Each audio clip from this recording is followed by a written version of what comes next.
মোৰ মাইকীটো গৈছিলে দেউতাৰ ঘৰত জাগিৰোড আলহী খাবলৈ 10 দিন 15 দিনমান আছিলে। থকাৰ পিছতে মোক কৈছে আজি আহি যাম 20 ডিচেম্বৰ শনিবাৰ আৰু গাড়ীত উঠি আছোঁ বুলি কৈ ল'ৰা ছোৱালীক হৈ গ'ল ঘৰত। কৈছে বেংকৰ পৰা অকণমান পইচা উঠাই আনিম। তাৰপাছত নাপাত্তা আজিলৈকে। জাগিৰোড পৰা। পত্নীৰ নাম হ'ল লক্ষী দাস, মোৰ নাম হ'ল পৰিতোষ দাস। মোৰ অৰিজিনেল ঘৰ হ'ল বৰবিল নতুন বজাৰ ওচৰত।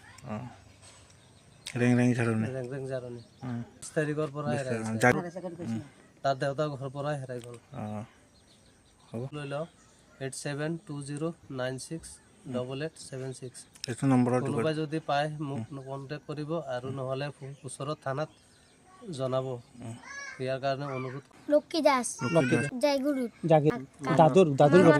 মামাৰ বাড়ি না কৈছিল ব্যাংকে যাইব তারপরে কৈছিল পয়সা উঠে আই যাইব তারপর আই নাই ছিল এমজি দাস আর তোমার লক্ষী দাস।